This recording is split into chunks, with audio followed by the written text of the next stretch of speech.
మా ఆయన్ని కొడుతున్నప్పుడు మా అత్తయ్య చూసి అదేంటి అలా కొడుతున్నావు అని అడిగింది. లక్షల లక్షల కట్నం పోసి కొనుక్కున్న మొగుడిని కొట్టడం కూడా తప్పేనా అని అన్నాను. పెళ్ళైన మగాళ్ళు ఇంటికి ఫాస్ట్‌గా వెళ్ళారనుకో అన్నం వేడిగా ఉంటుంది, పెళ్ళాం చల్లగా ఉంటుంది. అదే లేట్‌గా వెళ్ళారనుకో అన్నం చల్లగా ఉంటుంది, పెళ్ళాం వేడిగా ఉంటుంది. చీరకి మొగుడికి తేడా ఏంటో తెలుసా? చీరను వేసుకున్నాక ఉతుకుతారు, మొగుడిని కట్టుకున్నాక ఉతుకుతారు. భార్య సంతోషంగా ఉంటే భర్త కూడా సంతోషంగా ఉంటాడు. అదే భర్త సంతోషంగా ఉంటే మాత్రం భార్య ఖచ్చితంగా సంతోషంగా ఉండదు. పెళ్ళైన మగాడు ఎలాంటి దెయ్యంని చూసినా భయపడడు. ఎందుకు అంటే పెళ్ళామే పెద్ద దెయ్యం కాబట్టి. మా ఆయన అన్నం వేడిగా తింటే మంచిదా చల్లగా తింటే మంచిదా అని అడిగారు. ముసుక్కొని పెళ్ళం పెట్టింది తింటే మంచిది అన్నాను. దెబ్బకి మాయమైపోయారు.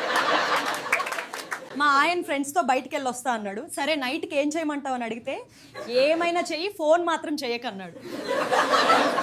90% హస్బెండ్స్ వైఫ్ ఫోన్ చెక్ చేయరు.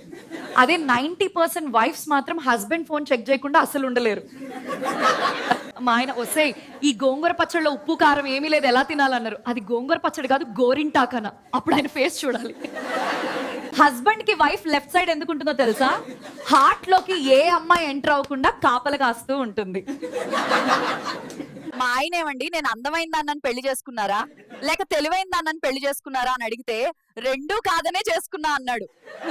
మా ఆయన మీద కోపంతో మిమ్మల్ని చేసుకునే బదులు ఓ రాక్షసుడిని పెళ్లి చేసుకుంటే చాలా హ్యాపీగా ఉండేదాన్ని అని అన్నాను. అలా రక్త సంబంధికులను పెళ్లి చేసుకోవడం మంచిది కాదే అని అన్నాడు.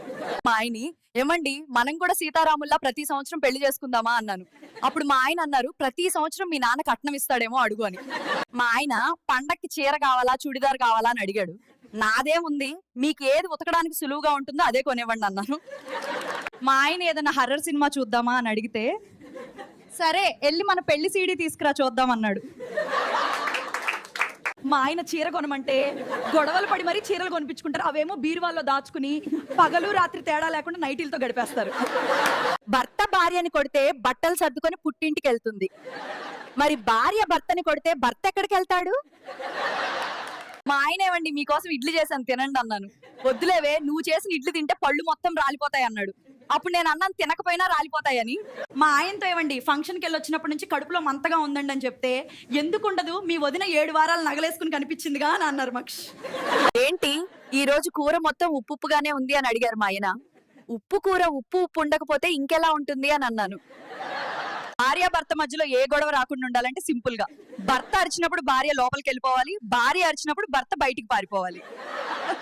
రాత్రి భార్యతో గొడవ పడి అన్నం తినడం మానేస్తే ఏమవుతుంది? పొద్దున్నే పులిహోర అవుతుంది. సైలెంట్ గా తినేసి ఆఫీస్కి వెళ్ళిపోవడమే.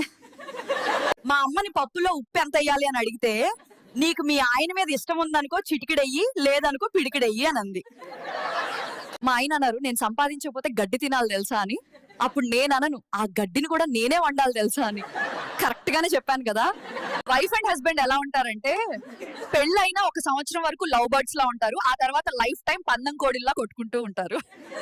రాశి ఫలాలు కేవలం పెళ్లి కాని అబ్బాయిలకు మాత్రమే. ఎందుకు అంటే పెళ్ళైన మగాళ్లకు పెళ్ళాం ముఖం చూడగానే ఈ రోజు ఎలా గడుస్తుందో తెలిసిపోతుంది కాబట్టి. పెళ్ళం బస్ స్టాండ్ లాంటిది.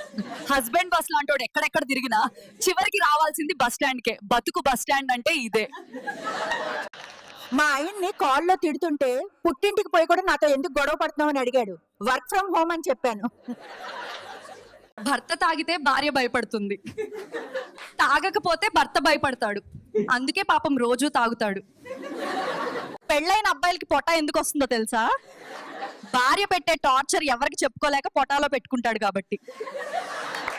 ఒకరోజు మా ఆయన నన్ను అడిగారు ఏమే నీకు వంట వచ్చా? నేను చెప్పాను మీరు తినడానికి రెడీ అయితే నేను ఏదైనా వండేస్తాను. మీ భార్యను ఒక పసిపిల్లలా చూసుకోండి. ఎందుకంటే నీ చివరి దశలో నిన్ను ఒక తల్లిలా చూసుకునేది తనే అన్న విషయం మరవకండి.